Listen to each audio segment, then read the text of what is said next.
маҳз дар ҳамин сана, яъне 16 сентябри соли 1995 Ассамблеяи Генералии Созмони Милали Муттаҳид ба хотири имзои протоколи Монреал қарореро ба тасвиб расонид, ки дар доираи ин қарор ҳамасола дар сартосари ҷаҳон 16 сентябр рӯзи байналхалқии ҳифзи қабати озон таҷлил мегардад. дар барномаи навбатӣ аз муҳимияти қабати озон ва эълони ин сана ҳамчун рӯзи байналхалқии ҳифзи қабати озон ҳарф хоҳем зад.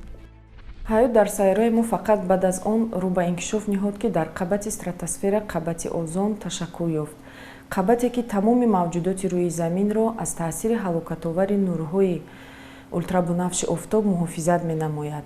яъне қабати озон барои ҳаёти босуботи инсоният дар рӯи замин яке аз омилҳои асосӣ ба ҳисоб меравад. аз ин рӯ дар ҳолати хуб нигоҳ доштани ин пардаи ҳаётбахш вазифаи на танҳо кишварҳо, балки ҳар як инсон аст. озон яъне чӣ? чӣ гуна озон метавонад барои инсон муҳим бошад? нақши озон дар ҳаёти инсон ва табиат дар чист? кӣ ва чӣ гуна ба озон метавонад халал ворид созад? агар мо хоҳем посухи чунин суолҳои дар зеҳндоштаи худро пайдо намоем, пас ҳатман ки бояд аз аҳамияти озон барои ҳаёти инсон ва табиат бохабар бошем. дар ҳамин нуқта бояд зикр кард, ки озон ин пардаи тунуку шаффофест, ки нақши муҳофизатии заминро аз нурҳои ултрабунафши офтоб иҷро мекунад. худи озон дар қабати ҳам тропосфера ва ҳам қабати стратосфера вуҷуд дорад. қабати озон гуфта ин 90% ҷамъшавии гази озонро дар қабати стратосферӣ меноманд, ки ино як пардаи муҳофизатиро барои ҳифзи ҳаёт ташаккул додааст. 10% гази аз он дар қабати тропосфера вуҷуд дорад. тибқи ҳисоби коршиносони соҳа тақрибан 90% озони атмосфера дар стратосфера, асосан дар баландии аз 20 то 40 километр аз сатҳи замин ҷойгир аст. ба тавре гуфтем, вазифаи он ҳифзи замин ва мавҷудоти дар он буда аз нурҳои кайҳонист. яъне озон мавҷҳои кӯтоҳи ҷанбаи офтобро маҳв карда нурҳои ултрабунафшро ба замин гузашта намегузорад. ҳамзамон гармии ҷудошударо ба кайҳон равона месозад. инчунин ин пардаи ниҳоятан муҳим баландшавии ҳароратро дар рӯи замин ба танзим медарорад. барои мисол, агар мо андеша кунем, ки қабати озон вуҷуд надорад, пеши чашмонамон замини сӯхтаи бегулу гиёҳ ва бесабзиву тароват намудор мегардад ва ҳамон лаҳза дарк мекунем, ки қабати озон барои ҳаёти босуботи инсон чӣ гуна нақши бориз дорад. гап дар сари он аст, ки дар рӯи замин бе нурҳои офтоб ҳаётро тасаввур кардан мушкил аст. аммо аз меъёр зиёди таъсири нурҳои ултрабинавши офтоб метавонад ба ҳаёти сатҳи замин таъсири манфӣ расонад. аз ҷумла таъсири нурҳои ултрабинавши офтоб метавонад ба пастшавии масонияти инсон, зиёд шудани бемориҳои сироятӣ, бемориҳои пӯст ва чашм мусоидат кунад. албатта мо ҷойгиршавии худи замин дар зери таъсири омилҳои берун аст. бинобар ин ҳангоми зиёд шудани заррачаҳои вайронкунандаи қабати озон ин таъсири манфии инро ба ҷараёни тағйирёбии иқлим, яъне баланд шудани ҳарорат ва пайдо шудани ҳар гуна офатҳои табиӣ марбут ба боду ҳаво, албатта ин ҳолатҳо ба зиёд шудани ҷараён гирифтани таъсири тағйирёбии иқлим ба миён меояд. бо гузари қарнҳову солҳо зери таъсири омилҳои табииву антропогенӣ мутаассифона ба табиату муҳит ба таври назаррас халал ворид гардида истодааст. ин падидаи ногувор ба оқибатҳои начандон хуш барои инсон ва хонаи ӯ, яъне табиат, расонид. ба андешаи олимону коршиносони соҳа таи 10 солаҳост, ки дар натиҷаи партофти қисми зиёди моддаҳои вайронкунандаи қабати озон ба ҳаво, ин пардаи ҳаётӣ коста гардида истодааст. баробари дигар таъсиррасонҳо, сабаби асосии вайроншавии қабати озонро олимон дар мавҷуд будани миқдори зиёди фреонҳо дар фазои атмосферӣ изҳор медоранд. бояд гуфт, ки фреонҳо ба қабати болоии атмосфера баромада дучори таҷзияи фотохимиявӣ мегарданд ва оксиди хлорро ҳосил мекунанд, ки ин модда озонро бо суръат вайрон мекунад. طبق حساب‌ها عین حال در تمام جهان زیاده از 2 میلیون ماده‌های ویرانکننده قبط اوزون استحصال کرده می‌شود که هنگام پرتافت آنها به فضا و دچار تجزیه گردیدن هر یک مولکول این ماده‌های خلل رسان ضربه و پرده اوزون رسانیده می‌شود. باید خیال کرد که انسانیت هر عمل‌هایی که در روی زمین برای پیشرفت اقتصادیات، برای بهتر کردن شرایط مساعد زندگی خود، هر یک چاره‌هایی که می‌اندیشد، این چاره‌اندیشی‌ها می‌تواند همزمان به محیط زیست تاثیر منفی خود را رساند. گپ در سر آن است که ماده‌های ویرانکننده قبط اوزون این از روی تجربه 12 ساله‌ای که عالمان دنیا گذرانده‌اند، پیوستگی‌هایی که در ترکیب خود ماده‌های خلور، پیوستگی‌های خلوردار، فتور، بروم و یود، اینا میتوانند که به قبط اتمسفری تاثیر منفی رسانند. در حالت اخراج شدن به هوای اتمسفر میتوانند تاثیر منفی رسانند.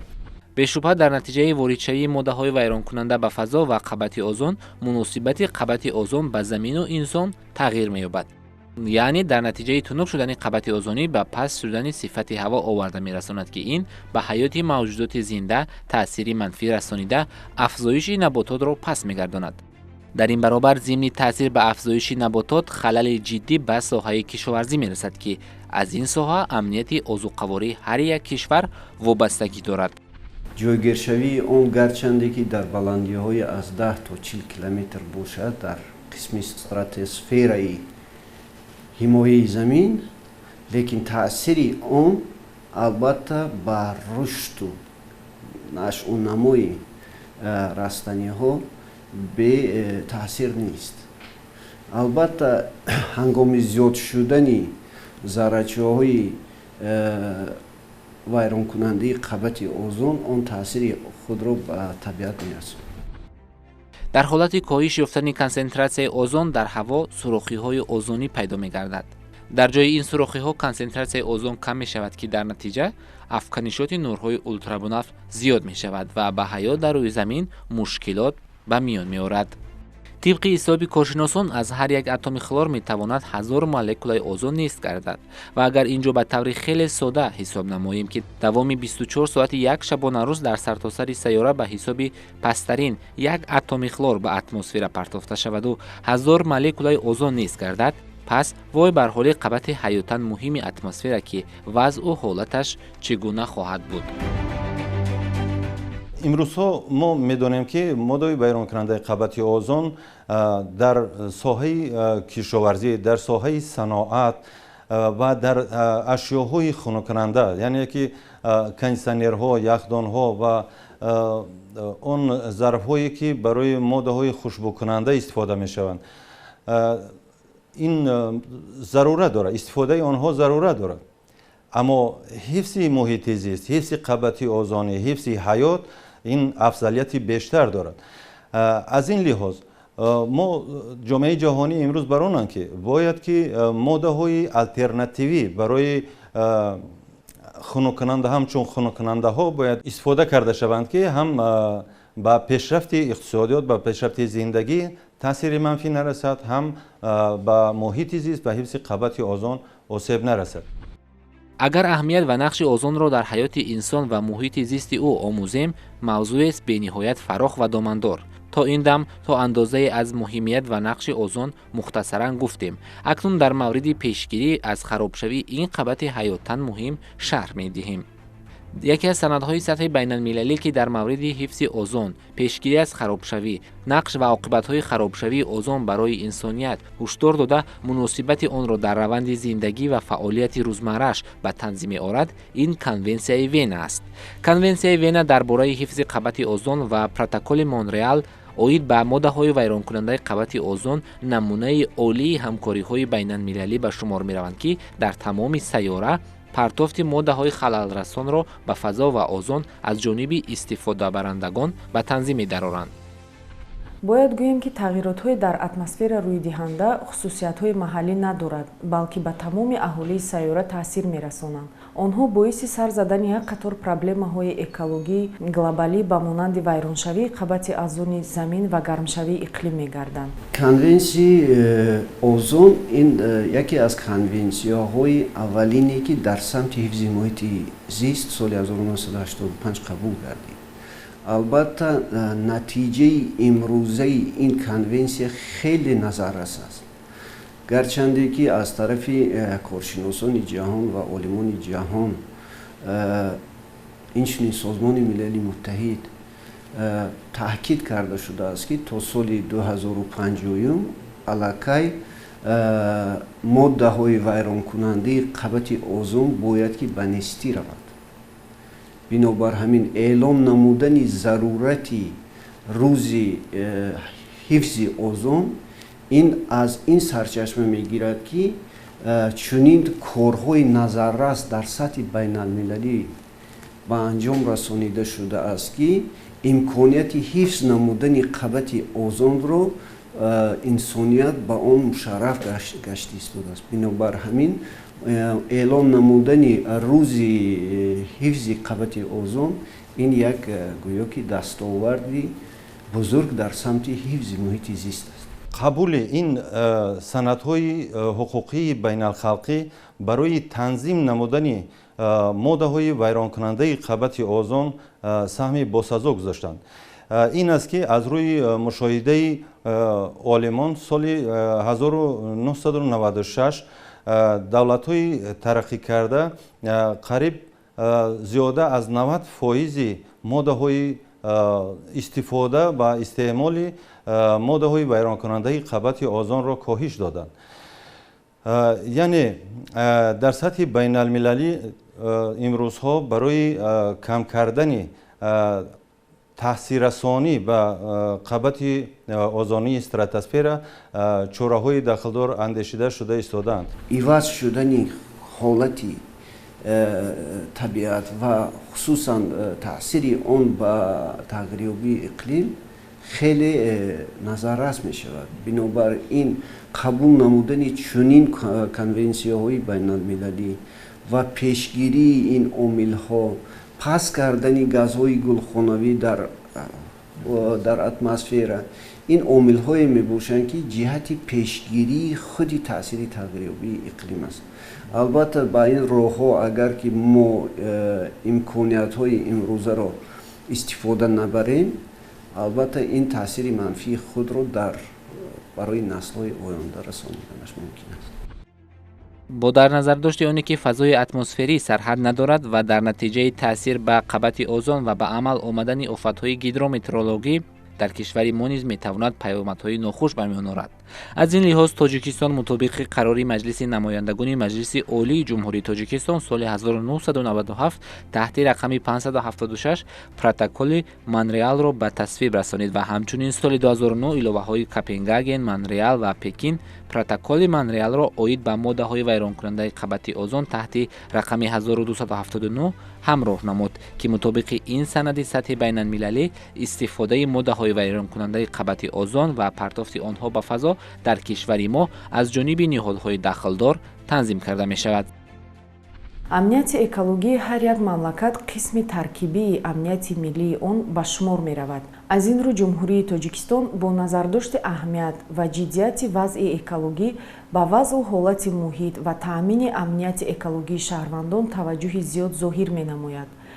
дар ин баробар ҳар як шаҳрванди кишварро мебояд барои ҳифзи муҳити зисту табиати кишвар бо баланд бардоштани маърифати экологӣ саҳми арзандаи худро гузоранд, зеро танҳо шахси дорои донишҳои экологӣ метавонад робитаи ҳамдигарии байни ҷомеа ва табиатро амиқ дарк кунад ва онро густариш диҳад. дар доираи ин конвенсия ва протоколи Монреал дар ҳудуди ҷумҳурии Тоҷикистон ҳам санадҳои меъёрии ҳуқуқии зиёде қабул шуданд, ки барои танзими истифодаи моддаҳои вайронкунандаи қабати озон мусоидат намуда истодаанд. қабули чунин санадҳои байналмилалӣ ки аллакай Тоҷикистон шомили якчанд конвенсияҳои байналмилалӣ дар самти ҳифзи муҳити зист аст. و کمیته حفظ محیط زیست نزد حکومت جمهوری تاجیکستان همچون مقام وکالتدار در این سمت می باشد. جهت اجرایش این عهدهداری ها در خود جمهوری عهدهدار است که اجرایش همه این کنونسیه ها را در مجموعه بین المللی به اجرا رساند و تاجیکستان را همچون اجرا کننده این سازشنامه های بین المللی نشان دهد. و از این ناگواری دیگر در نتیجه خرابشوی این قبط حیاتاً مهم تیزانیدن سرعت گرمشوی گلوبالی سیاره می باشد. ابراز می‌دارند کارشناسان ساحه. از این رو کم کردن پرتافت ماده‌های تاثیررسان از جانب استفاده برندگان ماده‌های مذکور مسئولیت جدی را تقاضا می‌نماید که این به داشتن فرهنگ بلند اکولوژی هر یک کشور و شهروند وابسته است. کمیته حفظ محیط زیست نزد حکومت جمهوری تاجیکستان نه تنها در روز بین المللی حفظ قبط اوزون بلکه همه وقت برای баланд бардоштани маърифати экологии шаҳрвандон ҷиҳати огоҳӣ аз қабати азон ва аҳамияти он дар ҳаёти онҳо ва табиат чорабиниҳои мушаххасро ба монанди ташкили озмунҳо миёни хонандагони мактабҳои миёнаи умумӣ донишҷӯён ҳамчунин семинарҳои омӯзишӣ миёни табақаҳои гуногуни аҳолӣ мегузаронад. ҳамчунин дар доираи татбиқи созишномаҳои байналмилалӣ аз ҷумла конвенсияи вена дар бораи ҳифзи қабати озон кумита ҳамчун мақоми ваколатдор як қатор корҳоро роҳандозӣ карда истодааст. дар ин робита қонунгузориҳои миллӣ ба қонунгузории байналмилалӣ мутобиқ карда шуда عهدهداری‌های جمهوری تاجیکستان منتظم اجرا کرده می‌شوند. تدبیرهای پیشنهاد شده است، توصیه‌های پیشنهاد شده است که از گازهای طبیعی همچون خنک‌کننده‌ها بیشتر استفاده برده شود و ماده‌های ویران کننده قبط اوزون و ماده‌های خنک‌کننده‌هایی که می‌توانند به گرمشوی گلوبالی اقلیم مساعدت کنند استفاده و استحصال آنها کاهش داده شود.